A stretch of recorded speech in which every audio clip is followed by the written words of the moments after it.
My daughter-in-law jumped to her feet, pointed straight at my wife, and said, "Stand up and get out." That was how she opened her own birthday party. My wife arrived late. She was still recovering her steps, slow and unsteady. I thought the worst thing that night would be an awkward apology. I was wrong. There was no arguing, no chaos, just a cold, heavy silence. My son turned away, and only a few minutes later, the most important guests in the room did something that left the in-laws completely stunned. If you have made it this far into the story, subscribe to the channel so you do not miss what comes next, and leave a comment telling me where you are listening from. Now, come back with me, because what happened after that is what truly says everything. I did not react right away. At nearly 70, I had learned that silence is sometimes the only way to truly see a person. After that sentence, it was as if the air had been drained from the room. Yellow light reflected off crystal glasses, expensive dresses, carefully prepared smiles. Everything froze. My wife still gripped her wooden cane, her other hand trembling slightly. She did not understand why she had suddenly become the problem of the evening. Megan was never someone who demanded explanations. She lowered her head just a little, as if wondering whether she had actually done something wrong. I saw that moment. The moment when a woman who had spent her entire life teaching children kindness was suddenly forced to question her own worth in a room full of strangers. Mia sat back down almost immediately, as if she had only made a small reminder. She adjusted her dress, glanced around, waiting for approval. The Miller family sat across from me. They said nothing, but their eyes said enough.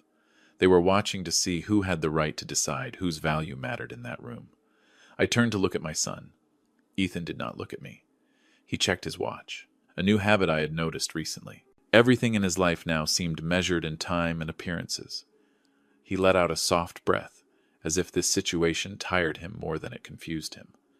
"Mom arrived 15 minutes late," he said evenly. "Mia is right. Your presence does not fit the atmosphere of the party." No one in the room objected, and it was that silence that made me understand this was not spontaneous.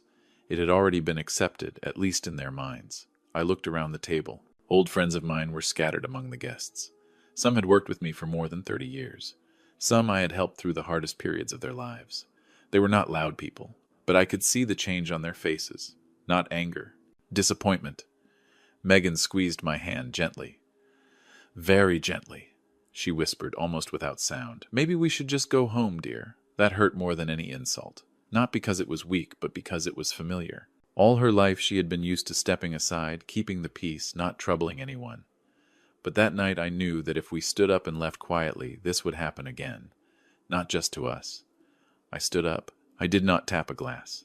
I did not raise my voice. I simply stood straight the way I had when making the hardest decisions of my life. I placed my hand on the back of my wife's chair and helped her stand. I did not look at Mia.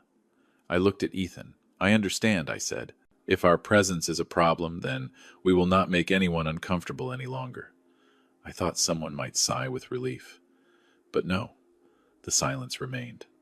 What happened next was not part of anyone's plan. An old friend of mine stood up, then another.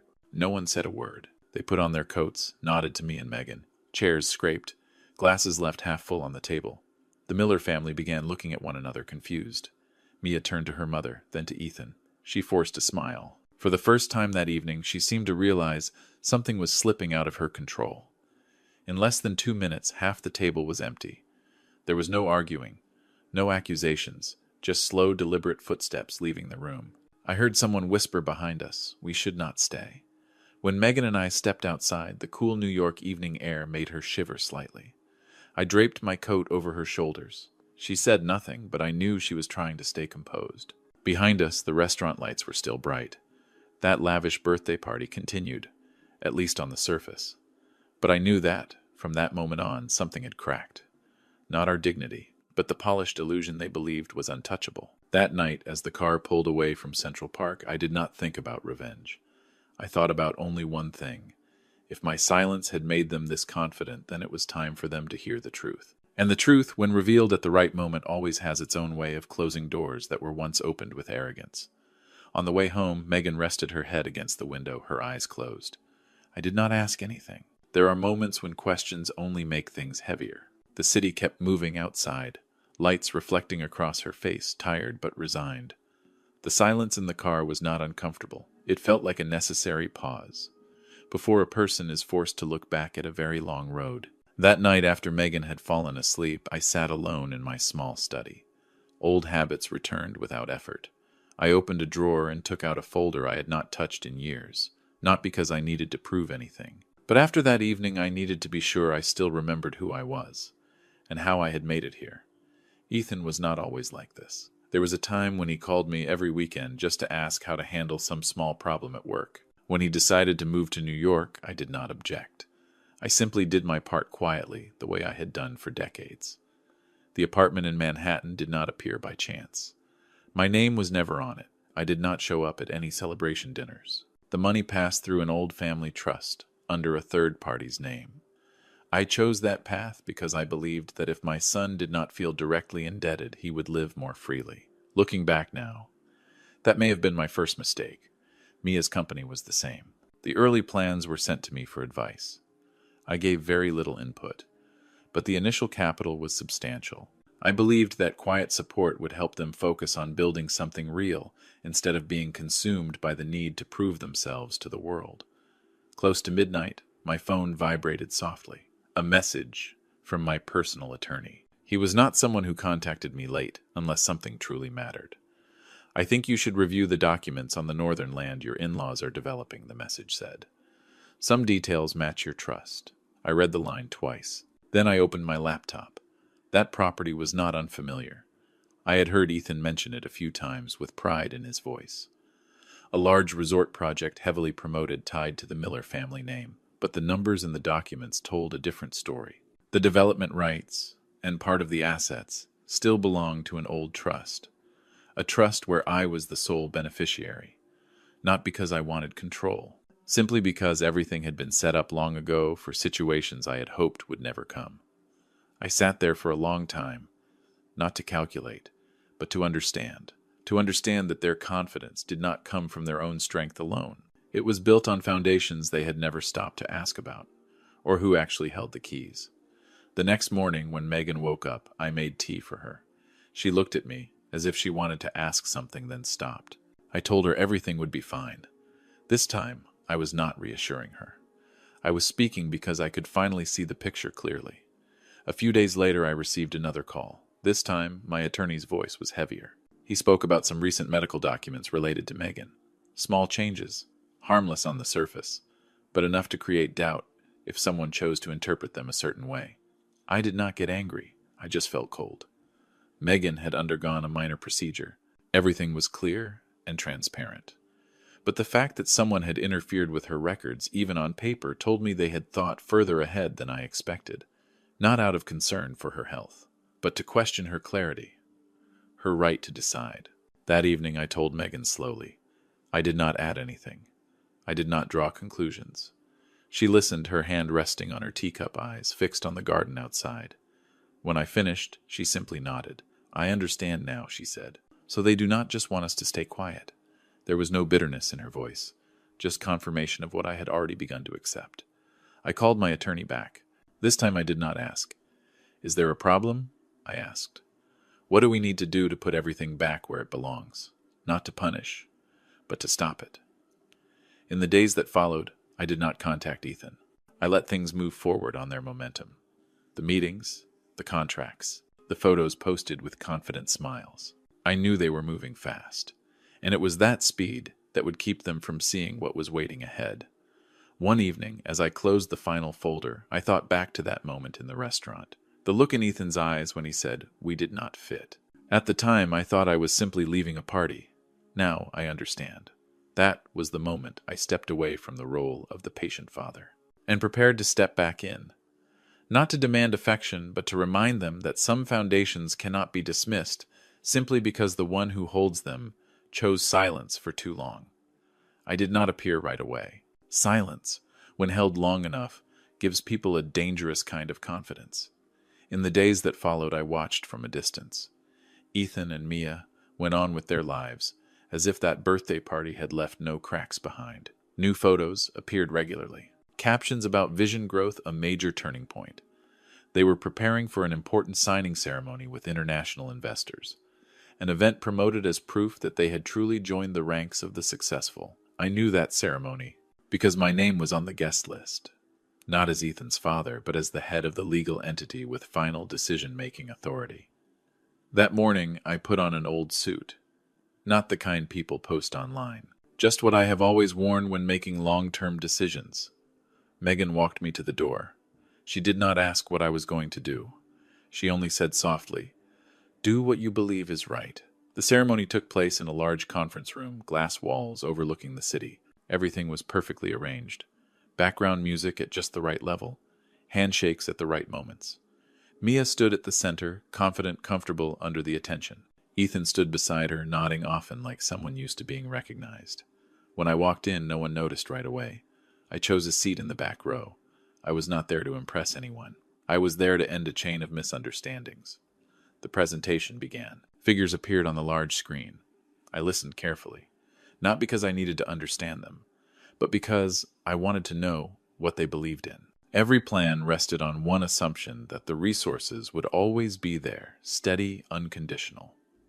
When it was time for the signing, the moderator invited a representative of the largest stakeholder to say a few words. The room fell quiet. I stood up. I heard a few murmurs. Some people recognized me. Others did not. Ethan turned around. His eyes lingered on me longer than necessary. Mia hesitated slightly but kept her smile. "I will be brief," I said. My voice carried more clearly than I expected. Not about vision, about reality. I did not look at the screen. I looked at them. I introduced myself with a title that had never appeared in their family photos. I spoke about ownership percentages, about decision rights, about clauses they had signed, perhaps without ever reading carefully. No one interrupted me, not out of politeness, but because they were beginning to sense that something had drifted off script. I moved to the second part. Documents were distributed, not to embarrass anyone, just for comparison. Unclear expenses, signatures appearing where they should not have been. I did not name any wrongdoing. I simply asked questions. Ethan looked down at the table. Mia was no longer smiling. I spoke very slowly. Each sentence had a pause. I did not need to convince anyone. The numbers did that on their own. Investors began exchanging looks, not tense, just cautious. "I am not here to shame anyone," I said. "I am here to clarify boundaries. The boundary between support and dependence, between trust and misuse, between family and interest. I announced the withdrawal of all capital tied to projects associated with the Miller family. No raised voice, no threats, just a decision delivered like countless others I had made in my life. The room grew quiet in a different way. No excitement, no applause, just faces recalculating everything. Mia turned to Ethan. This time there was no confidence in her eyes, only a question. Ethan had no answer. I ended with one simple sentence. When the foundation changes, everything built on it must be reconsidered. I sat down. I did not wait for reactions. I did not wait for explanations. The ceremony ended earlier than planned. Handshakes became hurried. Conversations were cut short.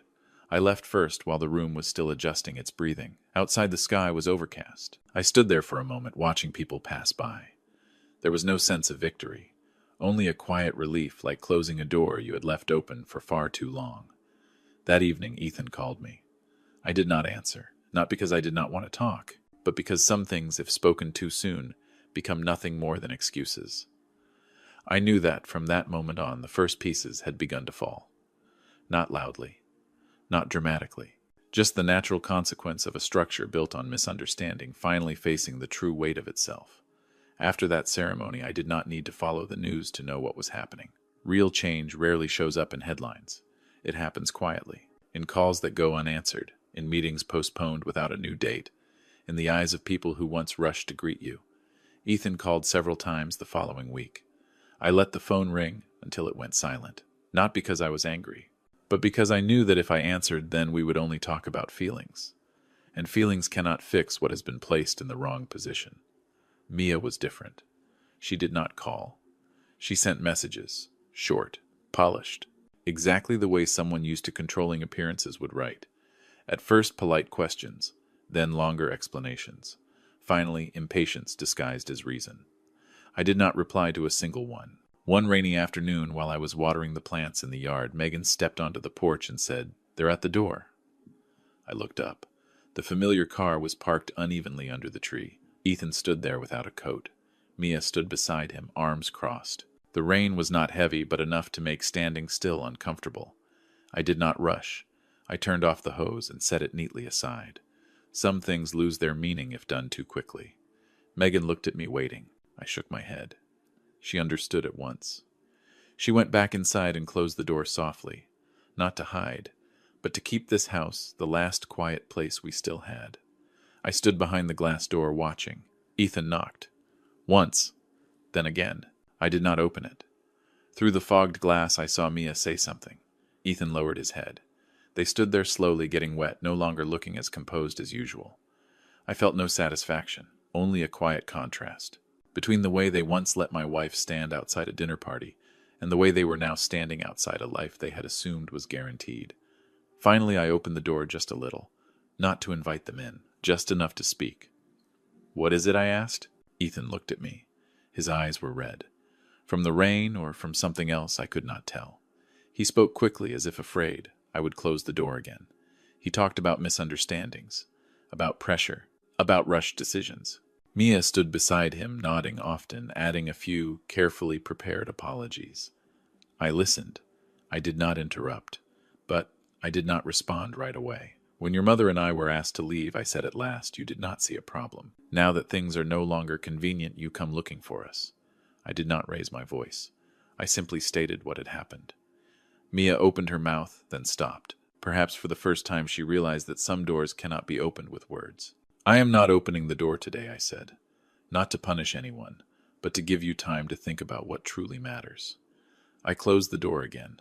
I did not lock it, but I did not open it further. They stood there a while longer. Then they left.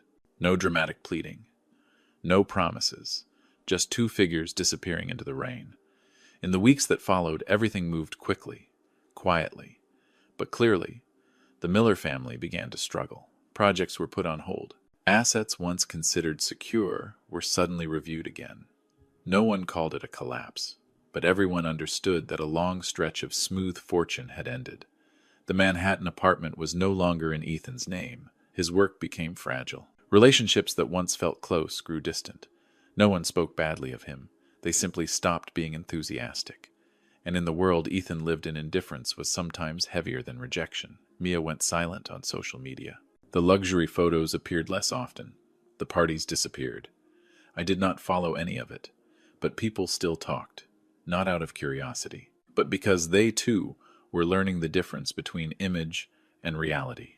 One morning, Megan and I sat at the small kitchen table. She asked a question I knew would come eventually. "Do you regret it?" she asked. I thought for a moment, then shook my head. I only regret staying silent for too long. I decided to do something I had considered before. Not to assert power, but to redefine it. I transferred all the assets, once intended for Ethan, into a new fund. A fund to support education and health care for the elderly. I named it after Megan. When I told her, she was surprised. Then she smiled. Not a proud smile, a relieved one, like something had finally been returned to where it belonged. "My name?" she asked. "Because you represent everything they failed to see," I said. I did not inform Ethan. I did not need to. Some decisions do not need to be understood right away. They only need to be made at the right time. And in that silence, I felt one thing very clearly. The price of arrogance is not material loss. It is the moment a person realizes that the true values were traded away long ago, just to secure a temporary place in rooms that were never meant to belong to them. After everything settled, our small house returned to its familiar rhythm. In the mornings, Megan made tea. I watered the plants. We did not talk about what had happened, but we both knew we had entered a different chapter. Quieter, without announcements, simply lighter. The fund in Megan's name began operating slowly. No grand ceremonies, no speeches, just documents signed where they belonged, brief phone calls, and quiet visits to senior care centers. Megan's name was not displayed on any plaque. She simply showed up, sat beside them, and listened. Watching her, I realized something simple. Respect does not come from a title. It comes from how a person shows up. We decided to leave the city, not to run away, but because it was time to choose a place that did not demand we prove anything. The small coastal town welcomed us with salty air and long afternoons. There, people greeted each other with eye contact, not questions about work or bank accounts. I repaired an old wooden house. Megan planted flowers. Everything moved slowly, exactly as we needed. Once, while I was repainting the fence, a neighbor stopped by and asked what I used to do. I answered briefly. I worked long enough. He smiled, nodded, and started talking about the weather. The conversation ended there. I felt at ease. Ethan called me after a few months. His voice was different, less rushed, less confident. He did not offer a long apology. He just said he was trying to put things back in order. I listened without interrupting. When he asked if I had any advice, I said the only thing I truly believed. Start with small things, and take responsibility all the way through. We did not set a meeting, not because I refused, but because some distances must be closed with action, not words. I believed that if Ethan truly changed, we would see it. No forcing required. Megan sent him a postcard. No reproach. Just a few lines about the sea, about the new flower beds. She always believed that kindness, when held properly, could open doors that logic never could. One evening we sat on the front steps watching the sun go down. Megan asked if I thought I had been too hard. I thought for a long time. Then I said I think I was on time. Not all justice needs noise. Some justice only needs order restored. I no longer think of that birthday party as a wound. It feels more like a marker. Because of it, I understood that prolonged silence can be mistaken for agreement, and respect, if not protected, will be taken lightly. From time to time, I receive thank you letters from people the fund has helped. The handwriting is unpolished but sincere. I do not reply to all of them. I keep them in a drawer as a reminder that the right decisions do not need an audience. Megan grows stronger every day. She walks farther. She laughs more. I feel the same, not because we won, but because we chose what was worth keeping. If there is one thing I would say to those listening to this story, it is this. Money can buy you a seat at expensive tables, but it can never buy respect or love within a family. Those are built over time. In how you treat people when no one is watching. In standing by each other when silence would be easier. And if you see your parents as a burden, pause for a moment. Look again. That quiet presence may be the foundation keeping your life from tipping over. I learned that lesson close to 70. I hope you do not have to wait that long.